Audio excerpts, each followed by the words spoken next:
ಸಾಹೇಬರು ಇವತ್ತು ಸಹ ಹೇಳ್ತಾ ಇದ್ರು, ಈ ಭಾಗದಲ್ಲಿ ಬಹುಶಃ ಈ ಮಠ ಇದ್ದಿದ್ರೆ ಇವತ್ತು ಕೇವಲ ವೀರಶೈವ ಲಿಂಗಾಯತ ಅಲ್ಲ, ಇನ್ನಿತರ ಭಾಗದ ಜನರಿಗೂ ಕೂಡ ಇವತ್ತು ದಿವಸ ಶಿಕ್ಷಣ, ಮಾರ್ಗದರ್ಶನ, ಆಶೀರ್ವಾದ ಸಿಗ್ತಾ ಇರಲಿಲ್ಲ ಅಂತ ಹೇಳಿ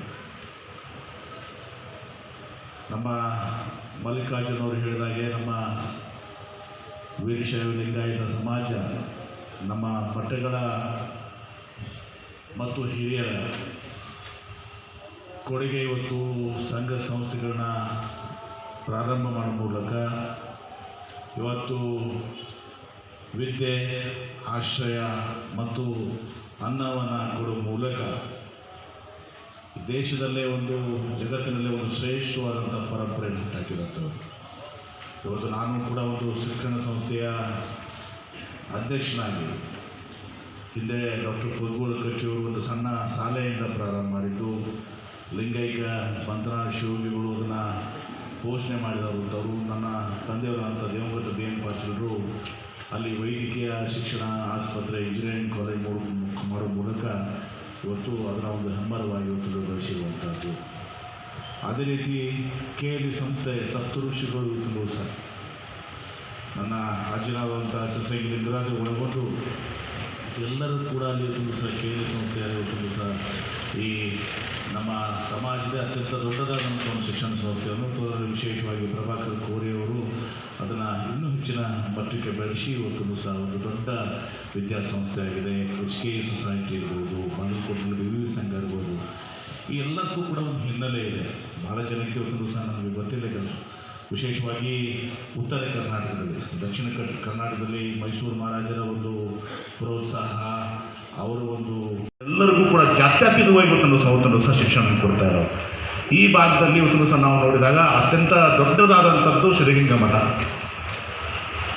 ಲಿಂಗೈಕ್ಯ ಶಿವಕುಮಾರ ಮಹಾಸ್ವಾಮೀಜಿಯವರು ಇವತ್ತು ಬಹುಶಃ ಈ ದೇಶದ ಪ್ರಪಂಚದಲ್ಲೂ ಒಂದು ದೊಡ್ಡ ಇತಿಹಾಸವನ್ನು ಇವತ್ತು ಬಡ ಮಕ್ಕಳಿಗೆ ಜಾತ್ಯತೀತವಾಗಿ ಇವತ್ತು ಅಲ್ಲಿ ಅವರಿಗೆ ಶಿಕ್ಷಣವನ್ನು ಕೊಟ್ಟು, ಆಶ್ರಯವನ್ನು ಕೊಟ್ಟು, ಅನ್ನವನ್ನು ಕೊಟ್ಟು ಇವತ್ತು ಲಕ್ಷಾಂತರ ಇವತ್ತು ವಿದ್ಯಾರ್ಥಿಗಳ ಬಾಳಿಗೆ ಬೆಳಕಾದಂಥವರು.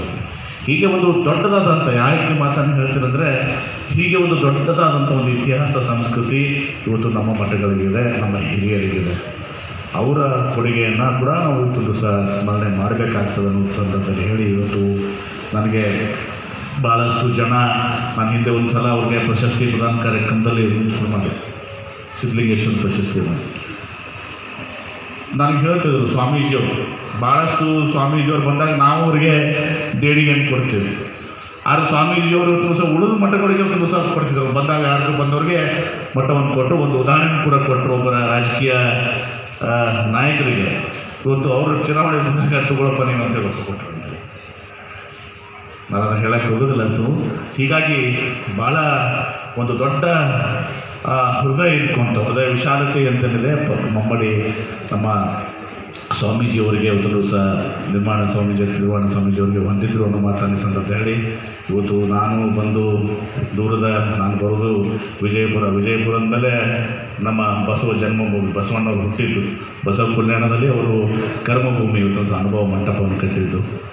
ಅಲ್ಲಿಂದ ಇಲ್ಲಿಗೆ ಬಂದು ಅವರಿಗೆ ನಾವು ಇವತ್ತು ಸಹ ನನ್ನ ನಮನಗಳನ್ನ ಮತ್ತು ಶ್ರದ್ಧಾಂಜಲಿ ಅರ್ಪಣೆ ಮಾಡೋ ಮೂಲಕ ಅವರ ಆಶೀರ್ವಾದ.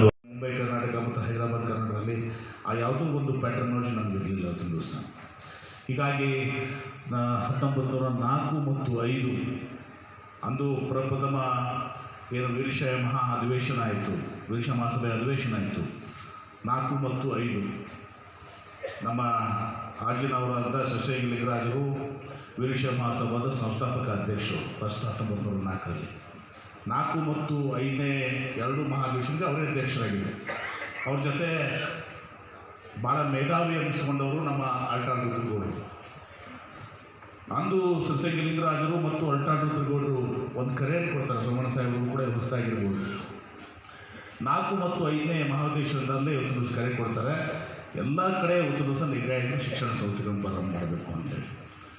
1904ರಲ್ಲಿ ಮತ್ತು 5ರಲ್ಲಿ ಪ್ರಥಮ ಮಹಾಧಿವೇಶನ, 2ನೇ ಮಹಾಧಿವೇಶನದಲ್ಲಿ ಅವರ ಒಂದು ಕರೆಗೆ ಅನುಗುಣವಾಗಿ ನಾನು ನೆನೆಸ್ಕೊಂಡ್ರೆ ಇವೆಲ್ಲ ಹೇಗಾಯಿತು ಅನ್ನೋದಕ್ಕಿಂತ ಹೆಚ್ಚಾಗಿ ಭಗವಂತನ ಕೃಪೆ, ಇಲ್ಲಿದ್ದಂಥ ಅನೇಕ ಶ್ರೀಗಳವರ ತಪಸ್ಸಿನ ಫಲ, ದೇಗದ ಮಠ ವೀರಶೈವರ ಲಿಂಗಾಯತರ ಮಠ ಅಲ್ಲ, ಇದು ಸರ್ವ ಎಲ್ಲ ಜಾತಿಯ ಎಲ್ಲ ವರ್ಗದ ಸಾಮಾನ್ಯ ಬಡವರಿಗೆ ವಿದ್ಯಾದಾನವನ್ನು ನೀಡ್ತಕ್ಕಂಥ ಒಂದು ಪವಿತ್ರವಾದ ಸ್ಥಳ. ಈ ಸ್ಥಳಕ್ಕೆ ಹೆಚ್ಚಿನ ಆದ್ಯತೆ ಸಿಕ್ಕಿದ್ದು ಪರಮ ಪೂಜ್ಯ ಮುಮ್ಮಡಿ ಪರಮ ಪೂಜ್ಯ ನಿರ್ವಾಣ ಮಹಾಸ್ವಾಮಿಗಳು, ಪರಮ ಪೂಜ್ಯ ಮಾಲಿಂಗ ಸ್ವಾಮಿಗಳು, ದಿವಂಗತ ಎಸ್ ಕರಿಯಪ್ಪನವರು, ತಿಮ್ಮೇಗೌಡರು, ಕೆ ಜಿ ಶ್ರೀನಿವಾಸಮೂರ್ತಿಯವರು, ತದನಂತರ ಬಂದಂಥ ಅನೇಕ ಮುತ್ಸದ್ದಿಯ ನಾಯಕರು, ಎಚ್ ಪುರದಾಸ್ ಅವರು, ಜೊತೆ ನಿಮ್ಮ ಸುಧಾಮ್ ದಾಸ್ ಇದ್ದಾನಲ್ಲ, ಅವ್ರ ತಂದೆ ಪುರದಾಸ್ ಅವರು ತಮಗೆ ಗೊತ್ತೇನೋ 2 ಸಾರಿ ML ಆಗಿತ್ತು. ಅಪ್ಪ ಅವ್ರ ಕಾಲದಲ್ಲಿ ಅವರು ಇರೋರು. ಎಂತೆಲ್ಲ ಆದರೂ ಕೂಡ ಈ ಮಠದ ಇತಿಹಾಸವನ್ನು ಇಲ್ಲಿವರೆಗೂ ಕೊಂಡೊಯ್ತಕ್ಕಂಥದ್ದಕ್ಕೆ ಭಕ್ತರ ಸಮೂಹ ಸಾಕಷ್ಟು ಒತ್ತನ್ನು ಕೊಟ್ಟಿದೆ. ಇದೊಂದು ಸ್ಮಶಾನ ಸಾಹೇಬ್ರೆ ಹಿಂದಗಡೆ, ಅದು ಬ್ರಾಹ್ಮಣರ ಸ್ಮಶಾನ. ಒಂದು ಸಾರಿ ಆ ಸ್ಮಶಾನ ಸುಡುವಾಗ ಹುಚ್ಚಪ್ಪ ಸ್ವಾಮಿಗಳು ತಪಸ್ಸು ಮಾಡಬೇಕಾದ್ರೆ, ಪೂಜೆ ಮಾಡಬೇಕಾದ್ರೆ ಆ ಸೌಂಡ್ ಬಂದು ಅವರಿಗೆ ತುಂಬ ಜೋರಾಗಿ ಆಯಿತು. ಅವರೊಂದು ಅವತ್ತು ಒಂದು ಸಂದೇಶ ಕೊಡ್ತಾರೆ, ಇನ್ನು ಮುಂದೆ ಯಾರೇ ಇದಾದ ಗೋಡೆ ಹೊಡಿಬಾರ್ದು, ಸೌಂಡ್ ಬರ್ತದೆ. ಸರ್ ಇವತ್ತಿಗೂ ಅದಿದೆ, ಇವತ್ತಿಗೂ ಹಾವಿದೆ. ಇಲ್ಲಿಂದ ಆ ಮಟ್ಟಿಗೆ ನಾವು ಬರಬೇಕಾದ್ರೆ ನೀರು ಬಂದು ನಮಗೆ ಮೇಲ್ಗಡೆ ಮರಿಯಪ್ಪನ ಮಿಲ್ಲ ಅಂತ ಇದೆ. ಇಲ್ಲಿಂದ ಸುಮಾರು ನೀವು ತಿರುಗಿಕೊಳ್ತೀರ ಅಲ್ಲಿವರೆಗೂ ನೀರು ತುಂಬಿರೋದು, 8 ಅಡಿ 10 ಅಡಿ ಕಾಂಪೌಂಡೆಲ್ಲ ಬೆಚ್ಚೋಗಿ ಎಲ್ಲ ಇದಾಗೋದು.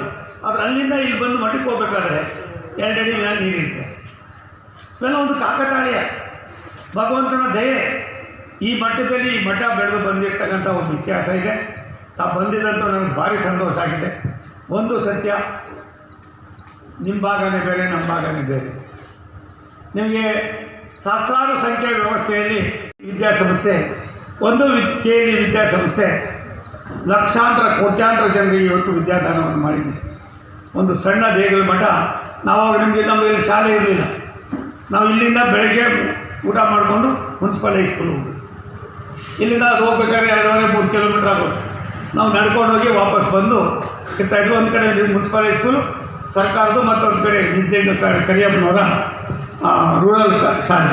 ಇವೆರಡು ಮಾತ್ರ ಉಳಿತಾಯಿದ್ವಿ. ಹಳ್ಳಿಗಾಡಿನಲ್ಲಿ ನಮ್ಮಲ್ಲಿ ಹುಣಸನಹಳ್ಳಿ, ತಗ್ಗಟ್ಟಿ, ಅಂಚಟ್ಟಿ ಅಂತ ಭಾಗ ಇದೆ. ಒಂದು ಸಾರಿ ಅವ್ನು ಮಲ್ಲಿಕಾರ್ಜುನ್ ಗೊತ್ತು, ಅವ್ರ ಊರಿಂದ ಮುಂದಕ್ಕೆ ಹೋಗ್ಬೇಕು. ಒಂದು ಸಾರಿ ರಾಮಕೃಷ್ಣ ಹೆಗಡೆ ಅವರು ಇಲ್ಲಿ ಚುನಾವಣೆ ನಿಲ್ತಾರೆ ಸರ್. ನಾನು ಮಹಾನಗರ ಪಾಲಿಕಾ ಸದಸ್ಯ. ಕನಕಪುರದಲ್ಲಿ ಭಾಷಣ ಮಾಡ್ತಾ ಅವರು, ವೀರಶೈವರು ಬುದ್ಧಿವಂತರು, ಮೇಲ್ಪಂಕ್ತಿಯಲ್ಲಿ ಇರ್ತಕ್ಕಂಥವ್ರು, ಇವ್ರು ಯಾವುದೇ ಸವಲತ್ತುಗಳು ಕೊಡೋ ಅವಶ್ಯಕತೆ ಇಲ್ಲ, ಇವ್ರ ಕಾಲ ಮೇಲೆ ಇವರೇ ನಿಂತ್ಕೊಂಡು ದುಡಿಮೆ ಮಾಡ್ತಾರೆ ಅಂತ ಹೇಳ್ತಾರೆ. ನನಗೆ ಅದು ಒಂದು ಸ್ವಲ್ಪ ಅವಾಗ ನಾನು ಎಮೋಷನ್, ನಾನೇನು ಮಾತಾಡಲಿಲ್ಲ. ಹುಣಸನಹಳ್ಳಿ ಅಂತ ಅಂದ್ಬಿಟ್ಟು ಒಂದು ಊರಿಗೆ ಹೋಗಿ ಬರಬೇಕಾದ್ರೆ ಮಧ್ಯದಲ್ಲಿ ಒಂದು ಕಾಡು ಬರ್ತದೆ, ಫಾರೆಸ್ಟ್. ದೇವೇಗೌಡರು, ರಾಮಕೃಷ್ಣ ಹೆಗಡೆ ಅವರು ಹಿಂದೆ ಕಾಲಿನಲ್ಲಿದ್ದರು, ಬೊಮ್ಮಾಯಿ ಅವರು ಮುಂದೆ ಕಾಲಿನಲ್ಲಿದ್ದರು. ನಾನು ಅದರ ಮುಂದೆಗಡೆ ಒಂದು ಜೀಪಲ್ಲಿದ್ದೆ, ಪೊಲೀಸ್ ಜೀಪಲ್ಲಿ ಕುಳಿತಿದ್ದೆ. 4-5 ಜನ ಈ ಸಮಾಜದ ಬಡತನದಲ್ಲಿದ್ದಂಥ ಜನ ಅಂಡರ್ವೇರ್ ಹಾಕ್ಕೊಂಡು, ಲಿಂಗು ಕಟ್ಕೊಂಡು, ಸೌದೆ ಹೊತ್ಕೊಂಡು ಹೋಗ್ತಾಯಿದ್ರು. ನಾನು ಸಡನ್ನಾಗಿ ಎದ್ಬಿಟ್ಟು ಅವರು ನಿಲ್ಲಿಸ್ಕೊಂಡು ಗಾಡಿ ನಿಲ್ಲಿಸ್ದೆ. ಇಳಿರಿ ಹೆಗ್ಡೆ ಅವರೇ ಕೆಳಗಡೆ ಅಂತ. ಇದೆಲ್ಲ ದೈವ ಸಂಬಂಧ, ಇದು ದೇವರ ಸಮಾನ ಇರ್ತಕ್ಕಂಥ ಮಠ. ಯಾಕೆ ಅದು ಇಳೀರಿ ಸರ್ ಅಂತ. ಕೆಳಗಡೆ ಏನಾಯಿತು ನಿಮಗೆ ಅಂತ ದೇವೇಗೌಡರು ಕೇಳಿದ್ರು. ಇಲ್ಲ ಇಳೀರಿ ಸ್ವಾಮಿ, ಇದ್ಬಿಟ್ಟು ನೋಡಿ ಇವರೇ ವೀರಶೈವರು, ಸೌದೆ ಹೊತ್ಕೊಂಡು ಬರ್ತಾರೆ, ಇವ್ರನ್ನ ನೀವು ಮುಂದುವರೆದ ಜನಾಂಗ ಅಂತೀರ, ನಿಮ್ಗೆ ಯಾವ ರೀತಿ ನಾವು ಹೇಳಬೇಕು ಹೇಳಿ ಅಂತ.